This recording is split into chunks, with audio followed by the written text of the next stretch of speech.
నమస్కారం అండి. ఇది రైటర్గా నా ఫస్ట్ వర్క్.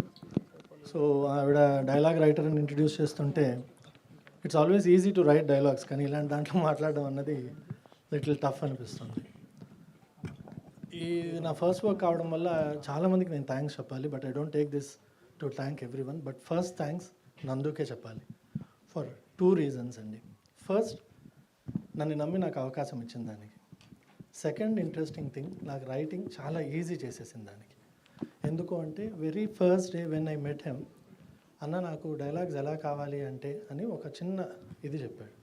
నాకు పంచ్ డైలాగులు వద్దు, నాకు ప్రాస వద్దు, హై వోల్టేజ్ ఎమోషన్ డైలాగ్స్ అస్సలు వద్దు, ఇవే వద్దు. ఒక మనిషి సాటి మనిషితో మాట్లాడేలా మనసు నుండి మాట రావాలి, నోట్లో పలికేటట్టు ఉండాలి. అదేంటి నోట్లో పలికేటట్టు ఉండాలి అని అంటే, అన్న ఇదంతా చిన్నపిల్లల మాటలన్నా పెద్ద మాటలు మాట్లాడేస్తే తెలుగు మళ్ళీ వాళ్ళు మాట్లాడలేరు అని. ఈ మాట ఆ రోజుతో ఆగలేదు. నేను రాసిన ప్రతి లైన్కి ఆ మీటర్ ఉంటుంది. అన్న ఇది 10 ఏళ్ళు ఉన్న పిల్లోడు మాట్లాడే మాటేనా, ఆలోచించు. ఇంట్లో హౌస్ వైఫ్గా ఉన్న నివేద ఇలా, అంటే అప్పుడు మేము నివేద హౌస్ వైఫ్గా ఉన్న ఆవిడ మాట్లాడే మాటేనా ఇది. సో ప్రతి దానికి ఒక మీటర్ ఉంటుందన్నమాట. అసలు ఎంత పర్ఫెక్షన్ ఉంటుందంటే ఆ క్లారిటీ అసలు నాకు బాగా నచ్చి రాసింటాను, కానీ ఆయన క్లారిటీ వేరే లెవెల్ ఉంటుంది. మళ్ళీ అది చూశాక అప్పుడు అర్థమవుతుంది, ఓహో నందు వాట్ హీ ఈజ్ అన్నది. ఇది నాకు ఒక్కసారి జరిగిన ఎక్స్పీరియన్స్ కాదండి. రాసిన అన్ని నాళ్ళు ఎన్ని వర్షన్స్ రాసామో ప్రతి వర్షన్లో నాకు కలిగిన అనుభవం అండి ఇది.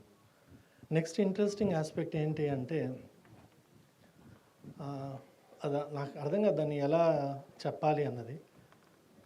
ఆల్మోస్ట్ ఎవ్రీడే ఎవరో ఒకరు సినిమా చూశాను అని ఏదో మెసేజ్ రాస్తుంటారు.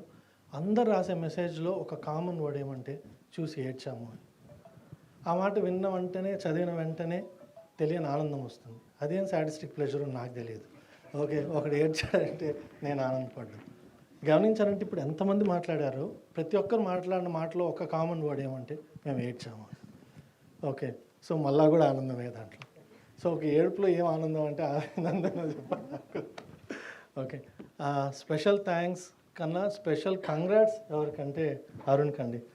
ఎందుకంటే నా జర్నీ అరుణ్తో వాస్ క్వైట్ డిఫరెంట్. ఎంత ప్రాంప్ట్గా ఉండేవాడంటే, మేము డైలెక్ట్ ట్రైన్ చేసేటప్పుడు షార్ప్ క్లాస్ అయిన వెంటనే స్కూల్కి వెళ్ళాలన్నమాట, రెడీ అయిపోయి కూర్చునేవాడు. ఒక్క క్లాస్ మిస్ అయ్యేవాడు కాదు.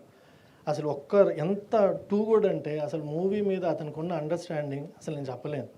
ఒకసారి ఎప్పుడైనా కాస్త ఎక్కువ ఏడ్చాడు అనుకో, అరే అంత కాదురా అంటే మళ్ళీ దాంట్లో నాకు స్టేజెస్ చూపించేవాడు, ఇది ఓకేనా నీకు, ఇది ఓకేనా నీకు అని. నాకైతే అస్సలు షాక్. అసలు ఒక మామూలు యాక్ట్ చేస్తూ ఇలా ఆగిపోయి షార్ట్ కట్ అయితే నెక్స్ట్ కంటిన్యూటీ ఆ వేలు ఇలా ఉంటే ఆ వేలు అక్కడి నుంచే పెట్టుకుని ఉంటాడు. అది అసలు ఎలా అలా గుర్తుపెట్టుకుంటాడు నాకు తెలియదు. ప్రతి సీన్ మీద అసలు కెమెరాలు 4 ఉంటే ప్రతి కెమెరా మీద ఏది ఏ డైరెక్షన్లో ఉంది, ఎక్కడ దేనికి ఎక్స్ప్రెషన్ ఎటువైపు చూపించాలి అన్నది చాలా క్లియర్ అండర్స్టాండింగ్ ఉంటుంది. So I really don't know. It's a long journey for him. This is only a beginning what he made so far. Trust my words. Thanks everyone.